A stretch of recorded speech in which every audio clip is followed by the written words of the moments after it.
Manager ताई और Jimin को कैबिन में बुलाता है। मे आई कम इन सर? कम इन। सर, आपने हमें बुलाया? हाँ जिमिन, बैठो। तायोंग और जिमिन मैनेजर के सामने वाली चेयर में बैठ जाते हैं। जिमिन, तायोंग, तुम दोनों ही बहुत अच्छा काम कर रहे हो। तुम दोनों ने ही हमारे क्लाइंट को बहुत ज़्यादा खुश किया है। Well done. Thank you sir. Manager दोनों की तरफ देखता है और फिर कहता है, तुम दोनों को ये तो पता है कि यहाँ पर टिप और इंसेंटिव मिलाकर तुम्हारी कितनी ज़्यादा सैलरी इंक्रीज़ हो जाती है? हाँ जी सर। अगर तुम दोनों चाहो तो और पैसे कमा सकते हो। यहाँ क्लाइंट को एक स्पेशल सर्विस प्रोवाइड की जाती है। ताई और जिमिन एक दूसरे को देखते हैं। Special service? मैनेजर कुछ डॉक्यूमेंट ताइमिन के सामने बढ़ाते हुए कहते हैं, इसे अच्छे से पढ़ लो। अगर तुम्हें लगे कि तुम क्लाइंट को स्पेशल सर्विस प्रोवाइड कर सकते हो तो इसके टर्म्स एंड कंडीशन अच्छे से पढ़कर इस पर साइन कर लो। अगर तुम्हें लगे कि तुम नहीं कर सकते तो मैं फोर्स नहीं करूँगा। जाकर तुम नॉर्मल एम्प्लॉय की तरह यहाँ वही काम करोगे जो अभी तक करते आ रहे हो। ठीक है, तुम इसे अच्छे से पढ़ लो, तब तक मैं आता हूँ। ये कहकर मैनेजर उन दोनों को अकेले कैबिन में छोड़कर चला जाता है। ताई और जिमिन एक दूसरे को कन्फ्यूज़न के साथ देखते हैं। Special service? कैसी स्पेशल सर्विस? ताई डॉक्यूमेंट उठाता है और पढ़ने लगता है। डॉक्यूमेंट में क्लाइंट के डिज़ायर्स को फुलफ़िल करने को स्पेशल सर्विस कहा गया था, जिसमें क्लाइंट के फिजिकल और मेंटल सेटिस्फेक्शन करने की बात लिखी हुई थी। तायोंग ये देखकर शॉक में कहता है, फिजिकल सेटिस्फेक्शन? जिमिन, ये हमारी बॉडी बेचना चाहते हैं। जिमिन कॉन्ट्रैक्ट देखकर शॉक था। मैं ये सब बिल्कुल नहीं करूँगा। यार सुन तो, तुम जितना मांगोगे क्लाइंट तुम्हें उतना दे सकता है। शट अप जिमिन, तू ये क्या सोच रहा है? सोच तो ताई, हम अपना कर्जा चुका सकते हैं। ताई इन फेस के साथ जिमिन की तरफ देखता है। तुझे क्या लगता है 250 मिलियन ये हमें ऐसे ही दे देंगे? तू पागल है? तूने आज तक किसी से डेट भी नहीं किया है, तू कैसे ये सब कर लेगा? कुछ भी हो जाए, मैं अपना शरीर बिल्कुल नहीं बेचूंगा। मुझे किसी का कोई स्पेशल सर्विस नहीं देनी है। अगर ये रखेंगे तो ठीक, वरना मैं कहीं और जॉब ढूंढ लूँगा। ताई पागल मत बन। तुझे लगता है कि कोई तुझे 2 मिलियन मंथली सैलरी देगा? वैसे भी 250 मिलियन पूरे करने के लिए 10 साल निकल जाएंगे। सोच तो, ये सबसे आसान शॉर्टकट है। ताई थोड़ी देर शांत हो जाता है। यार अच्छा मौका है, जल्दी जल्दी ये कर्जा पूरा करते हैं और यहाँ से कहीं दूर चले जाएंगे उसके बाद।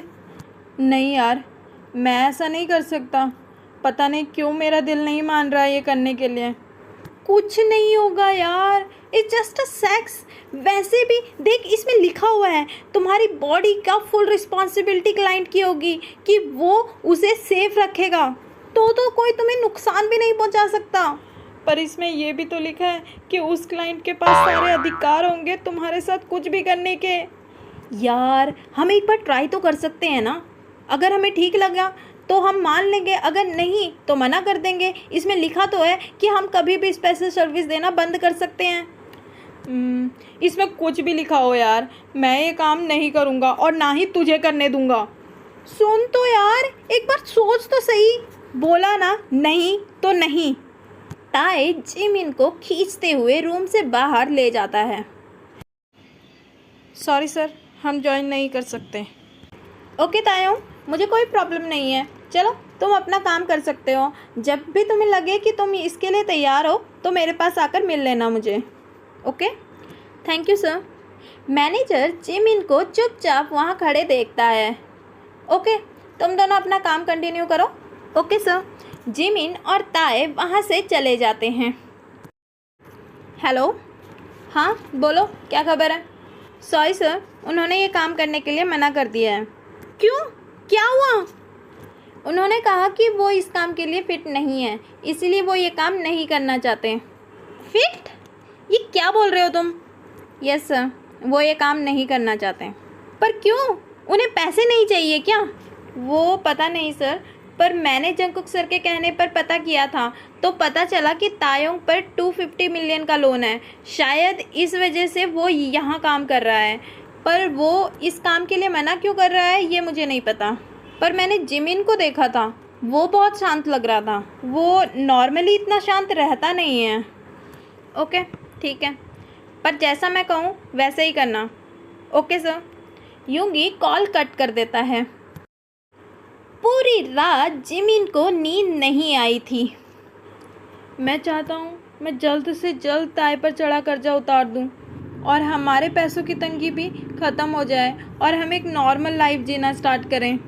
पर ताई ये बात मानने के लिए तैयार ही नहीं है। जिमिन लेटे लेटे ताई की तरफ देखता है और फिर बड़बड़ाता है, क्या मुझे ये सब करना चाहिए?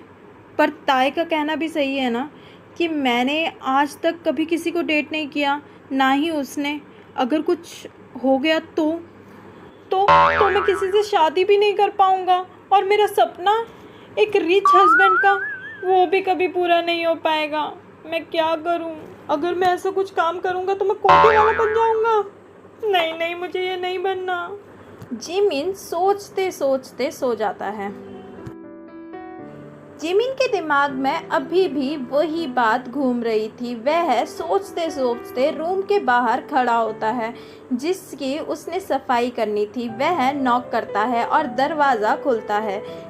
जिमिन बिना उसे देखे कहता है, हेलो सर, मैं रूम की सफाई करने आया था। हाँ आ जाओ। जिमिन खोए खोए रूम के अंदर आता है। वह इंसान जिमिन को देख रहा था। जिमिन रूम की सफाई करने लगता है। तभी उसका हाथ वास में बजता है जिससे वास नीचे गिर जाता है और टूट जाता है। जिमिन चौंक कर वास की तरफ देखता है और फिर उस इंसान की तरफ। जैसे ही उसकी नज़र उस इंसान पर पड़ती है वह चिल्लाता है, तुम? हाँ मैं। क्यों, मैं यहाँ नहीं हो सकता? जिमिन फिर थोड़ा सोचता है और फिर कहता है, नहीं सर, सॉरी। तुम्हें पता है इस होटल से मैक्सिमम सामान बाहर से इंपोर्ट होता है, specially very very important person room के सामान बाहर से आते हैं। तो पता है तुम्हें ये जो तुमने वास तोड़ा है वो कितना महंगा है? Sorry sir. तुम्हारे सॉरी से तुम्हें लगता है ये सही हो जाएगा?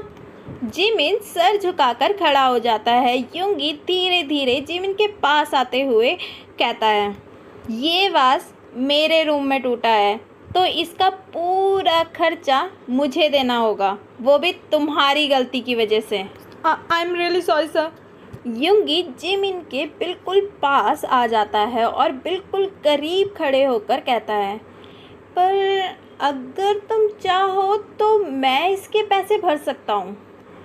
शुगा जिमिन के इतने पास आ जाता है जिससे जिमिन की सांसें बहुत तेज चलने लगती है। जिमिन पहली बार ताई के अलावा किसी के इतने नज़दीक खड़ा हुआ था। शुगा जिमिन के वेल फिटेड ड्रेस के ऊपर हाथ फेरते हुए उसके चेहरे तक हाथ ले जाता है। मैं इसके ही क्या, तुम्हारे मुंह से भी जितने पैसे निकलेंगे ना मैं उसे भी दे सकता हूँ अगर तुम चाहो।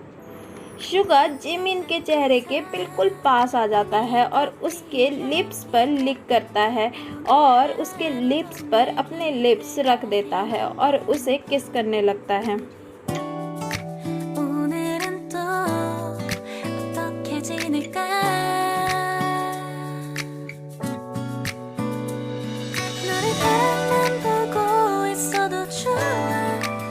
जिमिन को समझ नहीं आ रहा था कि वो क्या करे। वह शुगा को किस करने दे रहा था।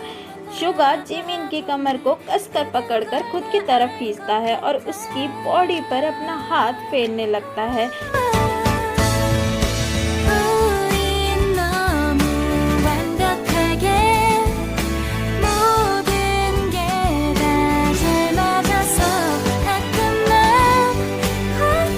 तभी जिमिन अपने सेंस में वापस आता है। वह तुरंत खुद को शुगा से दूर करता है और कसकर यूंगी के गालों पर थप्पड़ जड़ देता है।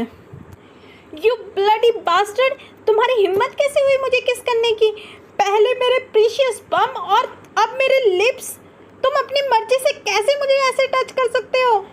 शुगा शॉक में जिमिन की तरफ देखता है और गुस्से में कहता है, how dare you slap me.